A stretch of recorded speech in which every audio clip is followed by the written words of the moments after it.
Le mauvais étudiant n'est pas du jour au lendemain. Personne ne reçoit un alcoolique du jour au lendemain. Personne n'arrive à détruire la maison pendant la nuit. C'est progressivement que nous laissons notre engagement de côté. Les familles et les situations sociales aujourd'hui sont de plus en plus détruites.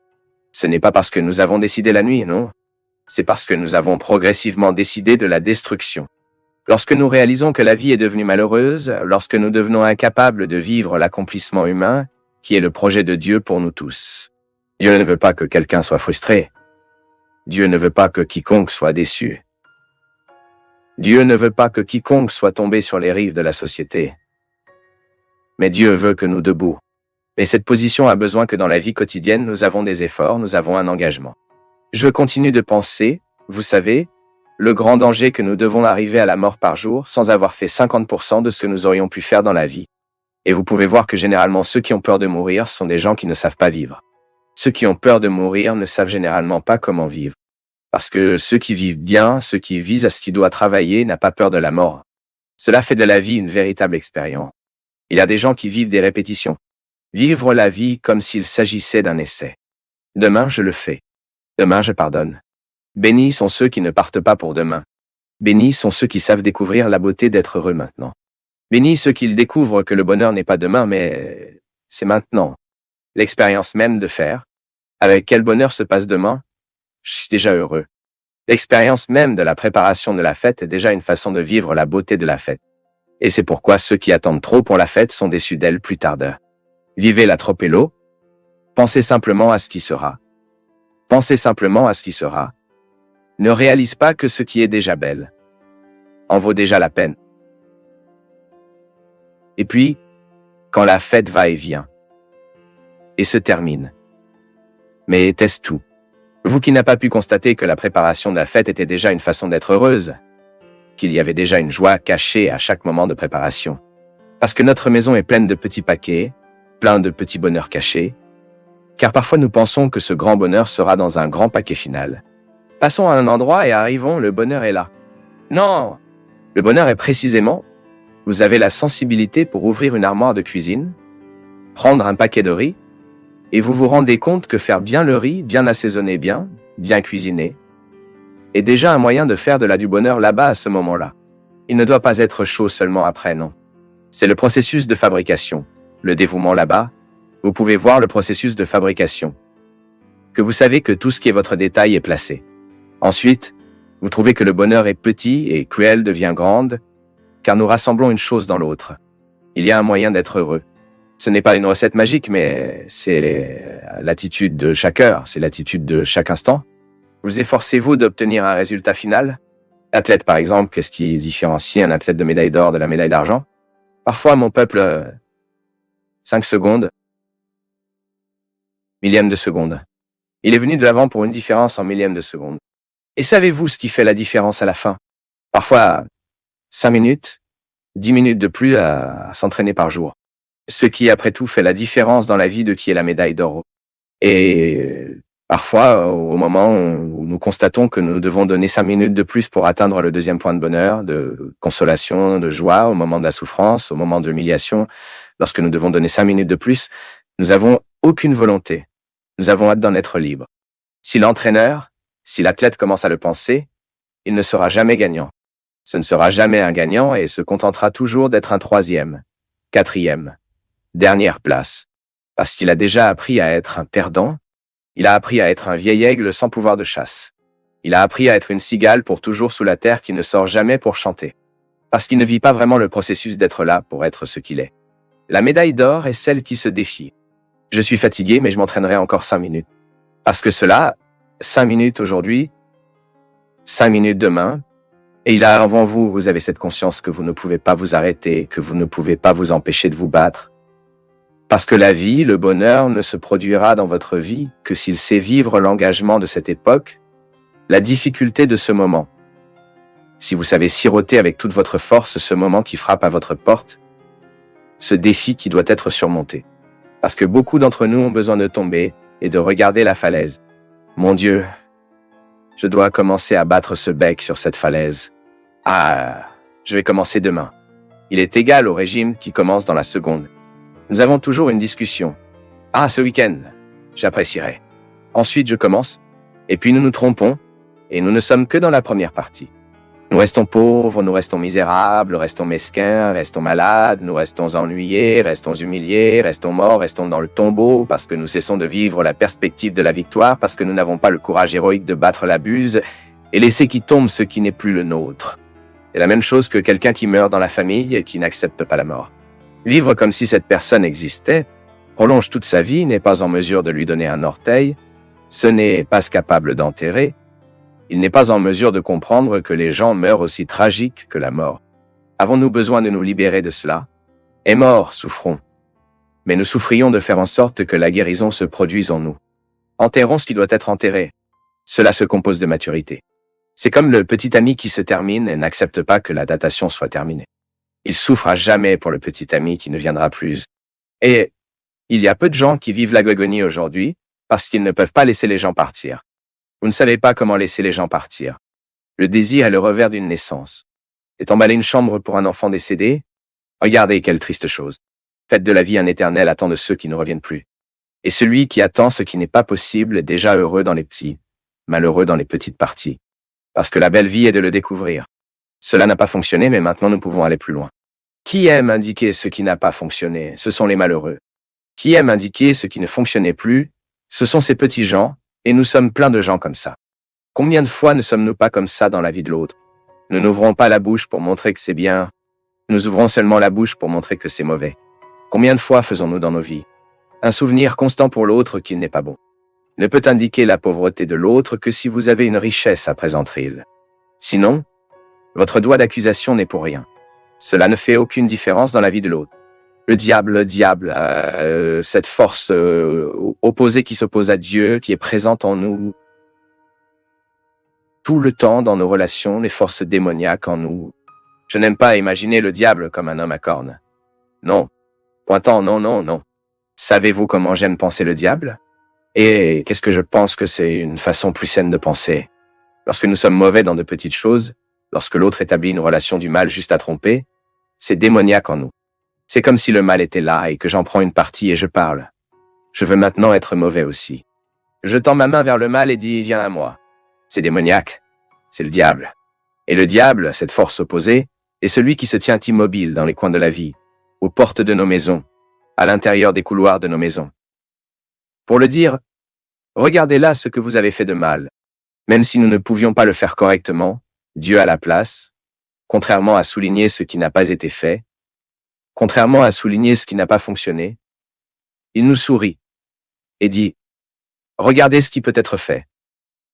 Regardez la beauté qui vous n'êtes toujours pas en mesure de conquérir. Cette fois, vie sous terre maintenant, souffrant, lutte, mène, vivez pas triste. Découvrez déjà que cette lutte, cette souffrance, est un rachat de son histoire. Notez qu'à ce moment de votre histoire, il y a un bonheur nourri. Et que vous ne pourrez que le reconnaître car vous pouvez réaliser qu'à ce moment de votre vie, votre histoire, il y a une douleur. Mais il y a une joie préparée. Sachez être heureux qui savait être vraiment triste. Il sait seulement voir la valeur de la richesse qui a vraiment éprouvé la pauvreté.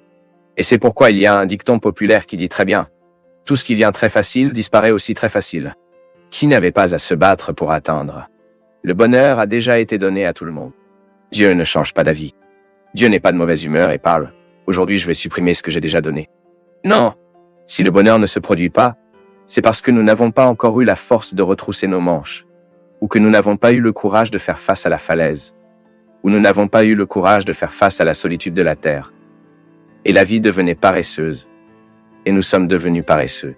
Nous ne devenions pas en mesure d'assumer le sacrifice de cette époque, de ce moment. Et puis nous avons blâmé Dieu. Mais qu'en est-il de ma part? Et votre partie? Où est notre engagement? Où est notre préparation quotidienne?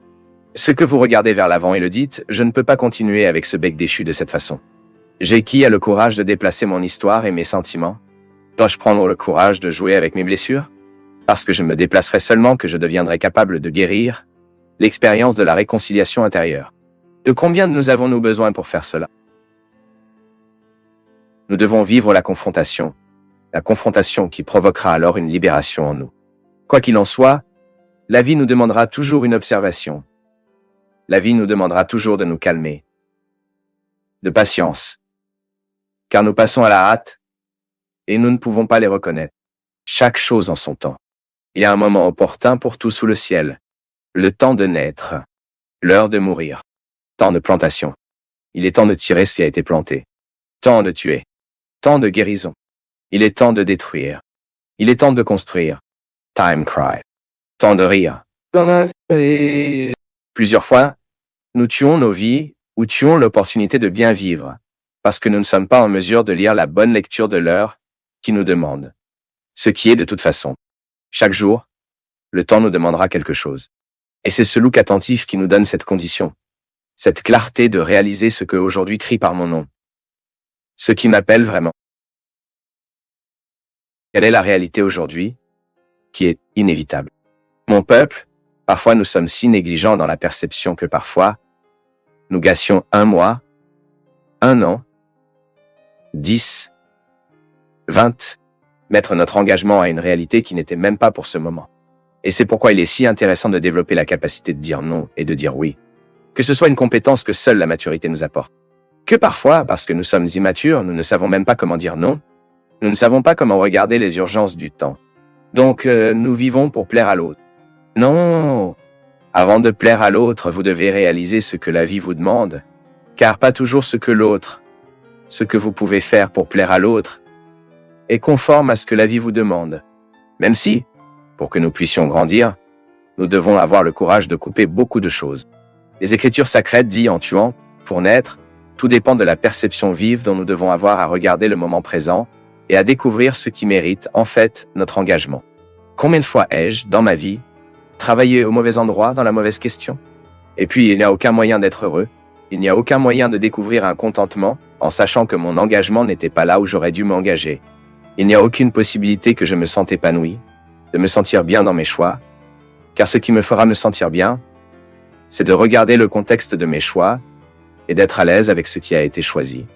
C'est intéressant parce que parfois notre mode de vie nous prive même de cette perception. Nous sommes très étranges pour nous. Ce n'est pas étrange pour l'autre, non. C'est étrange pour nous-mêmes. Étrange pour nous-mêmes. La musique dit que parfois nous sommes sans âme. Le corps a besoin d'âme. Oui, j'ai besoin de soutenir ma vie. J'ai besoin de signifier mon sujet. J'ai besoin de mettre l'âme dans tout ce que je suis. Même dans la maison où je vis. Je quitte toujours la maison, et maintenant je suis resté à 17 jours de chez moi, car j'ai modifié l'événement que j'avais à Maringa, puis avec le pèlerinage que je suis allé à l'événement Recife. J'ai passé 17 jours sans marcher chez moi, et la vie m'a appris que la maison n'est pas un groupe de murs. La maison est un sentiment qui me vient à l'esprit. Ce n'est pas seulement une construction de matériaux, non. Quand je saisis ces murs que j'ai construits avec mon travail, j'identifie là l'âme qui me soutient. C'est un sentiment qui me vient à l'esprit. Nous qui revenons du pèlerinage maintenant, je suis sûr que nous en faisons tous l'expérience. Lorsque nous ouvrons la porte de la maison, lorsque nous entrons, c'est un bon sentiment qui nous arrive. C'est l'âme. Est-ce à ce moment que la matière est pleine de signification? C'est lorsque nous commençons à attribuer un sens qui va au-delà des murs, des meubles, du toit. Et c'est intéressant que la qualité de notre vie dépend d'être étroitement liée à notre capacité à déposer une âme dans les choses. Je ne parle pas de cette âme, du sens le plus profond de nos vies, de cette dimension spirituelle qui me relie à l'éternité. Non. Je parle de tout ce qui vit et a du sens de l'importance. Il apporte un sens ce qui est matériel. Nous utilisons donc suffisamment le terme âme. Sachez que mes objets sont imprégnés par un sens qui va au-delà de la matière. Comme l'a dit Rubem Alves, il y a des choses qui sont plus que des choses. Ce sont des choses qui nous rappellent. C'est-à-dire, devenant un sacramentel, tout comme j'apporte un souvenir du voyage, c'est-à-dire pour moi, seulement un sacramel de quelque chose qui était bon, qui a été vécu, qui m'a fait du bien. Mais maintenant, dans mon opportunité de mettre l'âme dans ce corps, dans cette opportunité unique que je dois vivre au quotidien me semble bien vivre en m'apportant la conscience qu'aujourd'hui, lorsque j'observe les urgences de ma vie et que je m'efforce de ces urgences, je mets l'âme dans mon corps. Cette vision séparatiste ne correspond pas à la théologie chrétienne. Je sais, c'est juste didactique. Cette séparation n'est que didactique. Cela fonctionne tout ensemble. Le corps et l'âme sont, bien que ce sont des réalités distinctes, travaillent ensemble. C'est l'unité. Nous proclamons l'unité de tout cela. Maintenant, quand je me rends compte, quand j'identifie que je ne fais pas, Que je ne m'efforce pas de bien vivre? Oui. Ils travaillent ensemble, mon peuple. Et nous négligeons souvent le respect du temps, comme dans l'acte. Il est dit.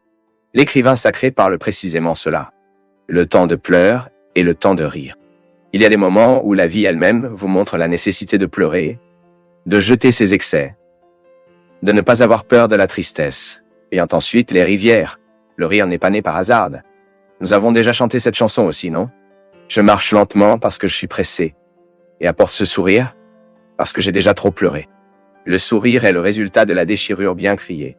Le sourire est le résultat final d'un processus de combat que nous avons établi pour observer jour après jour quel est l'engagement que ce jour me demande. Que dois-je faire aujourd'hui pour avoir le droit de sourire demain? Et c'est bien, tu sais pourquoi? Parce que comme nous dépensons la pénure en sachant que ce sera consultatif, peu de sourires naissent tout au long de ce processus. Lorsque nous parlons d'un sourire final, c'est juste la métaphore d'un processus depuis, eh bien, il est temps de serrer dans ses bras, il est temps de s'éloigner. Combien de souffrances, non? En réalisant la distanciation si nécessaire. La croissance de l'autre est que l'enfant qui part à étudier, vous ne pouvez pas conserver les enfants. C'est pourquoi il est temps de serrer dans ses bras. Il est temps de faire attention. Il est temps d'être ensemble. Et le moment viendra où ce renvoi sera nécessaire pour le cours même. Puis revenez. Mais au début, nous avons besoin de la distanciation. C'est l'urgence de la journée. Le moment est arrivé, il est nécessaire d'étudier, il est nécessaire de rechercher un avenir d'ici. Mon peuple, lorsque nous observons le mouvement du temps et ses urgences, nous entrons dans le contexte d'une sagesse non nerveuse à notre réalisation humaine. Temps de déchirure. Temps pour coudre. Si nous n'avons pas le courage plusieurs fois pour déchirer certaines réalités, nous ne pourrons jamais vivre sa libération. Aujourd'hui, j'ai même écrit à ce sujet. Plusieurs fois, nous regrettons de perdre. Et quand nous observerons réellement ce que nous avons perdu?